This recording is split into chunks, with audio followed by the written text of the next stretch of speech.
Hello, and welcome to a very special How I Print Things. Yes, that's an homage to a YouTuber that I follow and enjoy. Props to him. Maybe I'll put his link in the doobly-doo. Today, I wanted to go over a project I've been working on with some horses. There are many different 3D printed horses out there, and when I started bolt action, I often thought that pretty much a horse is a horse, and there aren't many differences. And so I've been printing a few of the wide variety of them, trying to get my next army together. And I wanted to discuss some of those differences and how they are. Specifically speaking, I went with the pre-supported options that are available out there. And today I'll be talking about Just Some Minis, which is a Kickstarter that recently occurred, and then Wargames Atlantic, some of their information. So starting off, I have the Just Some Minis. Here are a couple prints of the headquarters option, and these came out quite well. Notably, though, the riders are all in winter garb, so unless you are building a winter German army or some type of winter force, maybe Cossacks, then these may not be suitable for you. However, if you have the riders from other things and want to stick them on the horses, that might be a different story. So the thing to note here is that the reins are actually on the horses in this set, which is unlike what we'll see later with the Wargames Atlantic stuff. And because of that, the reins tend to be a little spindly and difficult to use. The other thing to note is after cleaning up, you will realize that these are effectively monoposed because of how the reins are on the horses. They line up to the hands of the models and what they are doing. In this particular case, even with the pre-supported option, it did have a print fail on one of the tails, which was this was the first batch I printed, so kind of was a good point to use as the test. Here you can see one of the reins did break. I have this one which I'll reattach at some point or try to figure out some other option for the reins. But as long as you are being careful with that type of stuff, you should be able to get by printing those as any of the horses that you want. Here we have the charging series from Just Some Miniatures. And again, these are going to be effectively monoposed because of how they're holding their arms, and the reins are already attached. Since I had some learning opportunity with the first ones, I ended up being a little more careful with the reins on this one, and these turned out quite well. I didn't have any additional print fails. However, since these are some charging, very action poses, you can see that there are only really two connection points to the puddle, which is something I'm a little worried about once you get into gameplay, or if you're going to magnetize the bottom, whether or not it's going to fall off. So maybe securing that a little bit more might be something to keep in mind, especially since these legs are a little more spindly than some of the other ones that we'll take a look at in a little bit. On that note, I did leave the supports on the feet on this one. The supports for the actual horse came in quite well, and there are a lot of them, a lot of smaller supports, and so they are printing quite nicely.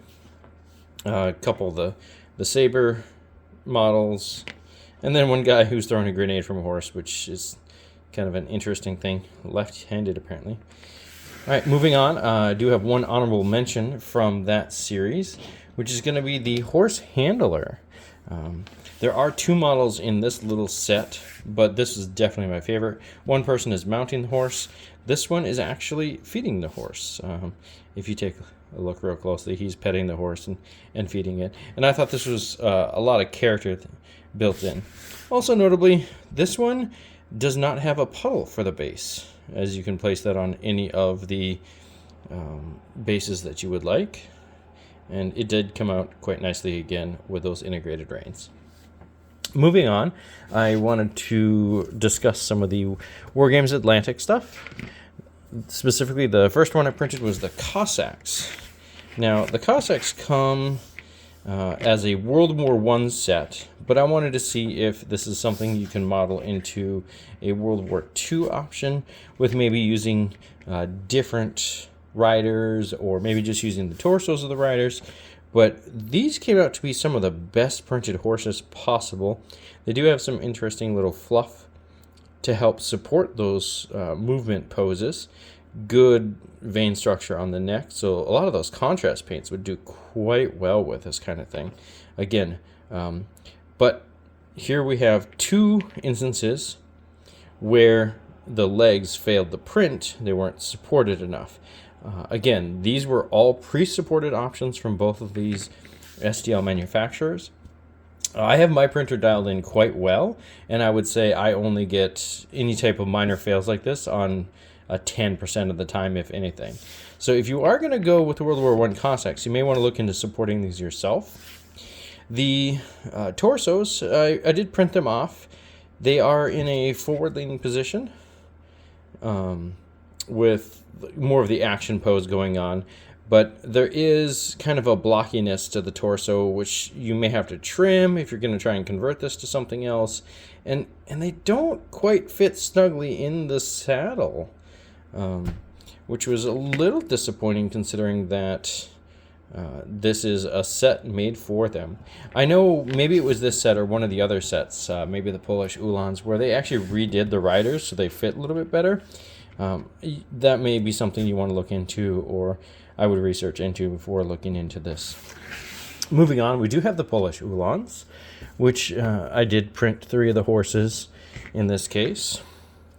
One of the prints had a catastrophic failure with when I was removing the supports. The base came off. Now, this is actually because this appears to have been maybe sculpted or designed and supported by somebody completely different than the previous one, because if you look closely, the bases are actually much thicker, and when they put the supports on this thicker base, there were a lot. They were thick supports. There were quite a few of them, so you have to be really careful when you're taking these off so that they don't actually break. All in all, these horses came out much better. The supporting on the legs, there were no breakages there. The action poses are gorgeous.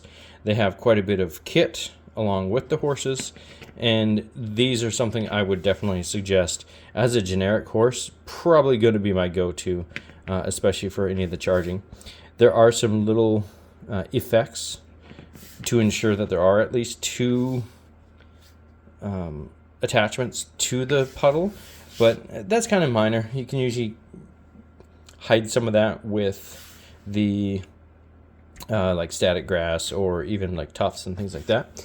Another notable thing, this set did come with a separate saddle if you wanted to model some type of thing, or even, we'll talk about this a little bit later, use it for a different effect, or use it as a bit for some type of basing.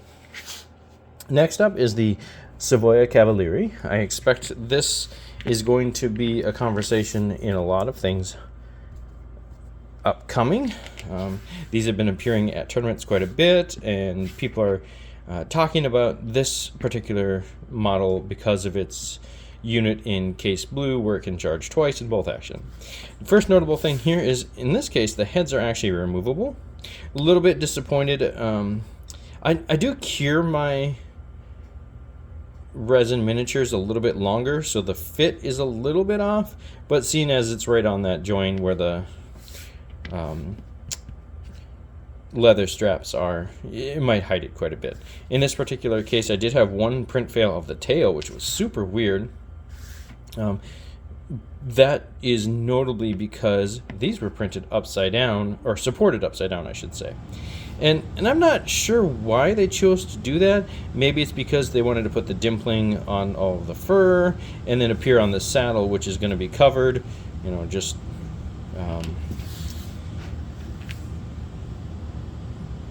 but all in all, it is a great fit. The fur does give it a different vibe. You're going to be more in that winter theme and more of a specific cavalry that you may not have seen with some of the other German ones and the Cossacks from the eastern side. All right, moving on, I do have some honorable mentions with the Wargames Atlantic. This is actually one of the Plains Indian horses. They have nice little effects from the dust kicking up, which could be a cool modeling option. There are 2 reins that come up in this one, pretty good thickness, singular. But if you notice, the saddle is quite plain. But if you take one of the Polish Ulan saddles, you can stick it right on there, and it becomes a nice generic horse that can be usable by any cavalry you want. So really liked this modeling option to get some more variety. I'm a huge fan of not having the same pose multiple times throughout an army. Similar, here's a metal horse. I think this is a Saga horse actually, but you can take that saddle and kind of bulk up the horse a little bit and kind of repurpose some of those metal ones if you've got extras lying around and turn it into a World War II horse. This particular one has a little bit smaller neck and some of the proportions might be off, but just to keep in mind that this saddle can be used for quite a few other things. The last honorable mention I have is the camel that comes with the Palmarine section in the Wargames Atlantic digital line. Again, it has a separate head, which is kind of nifty, and then it's got the saddle where you can stick anybody on top. So it ends up being a little bit taller, but if you're looking for some nice camel poses, this is a great option for some modeling. One of the other main reasons I bring this up is this saddle doesn't actually fit with any of the other 3D options, so you're going to want to either, when it's soft, spread the legs out a little bit, or you're going to have to do a little bit to get a rider to end up fitting on there. And that's all I have for today. Thank you very much for watching, and have a great time.